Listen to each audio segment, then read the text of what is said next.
Hello students, welcome to online school. तो आज मैं आपको हिंदी व्याकरण में विशेषण बताने वाला हूँ। ठीक है, विशेषण किसे कहते हैं, विशेषण के कितने प्रकार होते हैं। ठीक है, तो पहले हम विशेषण की परिभाषा देख लेते हैं। ठीक है, संज्ञा अथवा सर्वनाम शब्दों की विशेषता। ठीक है, संज्ञा अथवा सर्वनाम शब्दों की विशेषता बताने वाले शब्द विशेषण कहलाते हैं। ठीक है, एक बार डेफिनेशन फिर देख लीजिएगा। संज्ञा अथवा सर्वनाम शब्दों की विशेषता बताने वाले शब्द विशेषण कहलाते हैं। ठीक है, जैसे काला, जैसे काला गोरा, छोटा बड़ा, टेढ़ा मेढ़ा। ठीक है, जैसे काला गोरा, छोटा बड़ा, टेढ़ा मेढ़ा। ठीक है, विशेषण के प्रकार। ठीक है, अब हम विशेषण के प्रकार देख लेते हैं। विशेषण कितने प्रकार के होते हैं। ठीक है, विशेषण 4 प्रकार के होते हैं। ठीक है, फर्स्ट में हमें दिया गया है गुणवाचक विशेषण, संख्यावाचक विशेषण, परिणामवाचक विशेषण, सार्वनामिक विशेषण। ठीक है, तो अब हम एक एक को डिस्क्राइब कर लेते हैं। ठीक है, पहले हमें दिया गया है गुणवाचक विशेषण। ठीक है, जिस शब्द से संज्ञा या सर्वनाम के गुण, दोष, रंग, आकार, स्वाद आदि का बोध कराए उसे गुणवाचक विशेषण कहते हैं। ठीक है, एक बार डेफिनेशन फिर से देख लीजिएगा।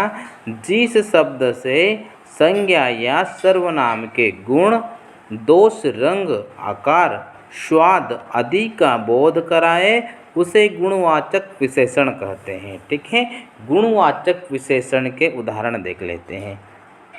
अच्छा, सुंदर, स्वस्थ, गोरा, काला, गीला, सूखा, नमकीन, मीठा, खारा आदि गुणवाचक विशेषण के अंतर्गत आते हैं। ठीक है, नेक्स्ट देखते हैं संख्यावाचक विशेषण। ठीक है, संख्यावाचक विशेषण देख लेते हैं। जिस विशेषण से संज्ञा या सर्वनाम की बड़ी संख्या का बोध होता है उसे संख्यावाचक विशेषण कहते हैं। ठीक है, जिस विशेषण से संज्ञा या सर्वनाम की संख्या का बोध होता है, ठीक है, सर्वनाम की संख्या का बोध होता है उसे संख्यावाचक विशेषण कहते हैं। ठीक है, संख्यावाचक के 2 प्रकार होते हैं। ठीक है, संख्यावाचक विशेषण के 2 प्रकार होते हैं। फर्स्ट में हमें दिया गया है निश्चित संख्यावाचक विशेषण, अनिश्चित संख्यावाचक विशेषण। ठीक है, निश्चित संख्यावाचक विशेषण एंड अनिश्चित संख्यावाचक विशेषण। ठीक है, निश्चित संख्यावाचक विशेषण जहाँ संख्या निश्चित हो, जहाँ पे संख्या निश्चित हो, निश्चित संख्यावाचक विशेषण कहलाता है।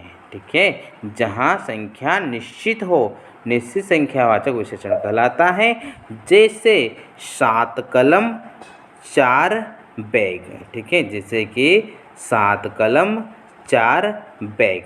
ठीक है, नेक्स्ट देखते हैं अनिश्चित संख्यावाचक विशेषण। ठीक है, अनिश्चित संख्यावाचक विशेषण जहाँ संख्या अनिश्चित हो। ठीक है, जहाँ पे संख्या अनिश्चित हो, अनिश्चित संख्यावाचक विशेषण कहलाता है। जैसे सैकड़ों छात्र। ठीक है, जैसे सैकड़ों छात्र। ठीक है, नेक्स्ट देखते हैं परिणामवाचक विशेषण। ठीक है, अब हम परिणामवाचक विशेषण देख लेते हैं। वह विशेषण जो अपने विशेषत्व की निश्चित या अनिश्चित मात्रा का बोध कराए परिणामवाचक विशेषण कहलाता है। ठीक है, एक बार डेफिनेशन फिर से देख लीजिएगा। वह विशेषण जो अपने विशेषणों की निश्चित या अनिश्चित मात्रा का बोध कराए। ठीक है, निश्चित मात्रा या अनिश्चित मात्रा का बोध कराए परिणामवाचक विशेषण कहलाता है। ठीक है, जैसे 2 मीटर कपड़ा दो। ठीक है, जैसे 2 मीटर कपड़ा दो, उसे 1 किलो चीनी चाहिए। ठीक है, उसे 1 किलो चीनी चाहिए। 2 मीटर कपड़ा दो, ये परिणामवाचक विशेषण के अंतर्गत आते हैं। ठीक है, परिणामवाचक विशेषण 2 प्रकार का होता है। ठीक है, परिणामवाचक विशेषण भी 2 प्रकार का होता है। इसमें निश्चित परिमाण बोधक, अनिश्चित परिमाण बोधक। ठीक है, निश्चित परिमाण बोधक, अनिश्चित परिमाण बोधक। नेक्स्ट देखते हैं सार्वनामिक विशेषण। ठीक है, सार्वनामिक विशेषण क्या होता है देख लेते हैं। जब कोई सर्वनाम शब्द संज्ञा शब्द से पहले आए। ठीक है, जब कोई सर्वनाम शब्द संज्ञा शब्द से पहले आए तथा वह विशेषण शब्द की तरह संज्ञा की विशेषताएं बताए, उसे सार्वनामिक विशेषण कहते हैं। ठीक है, एक बार डेफिनेशन को फिर देख लीजिएगा।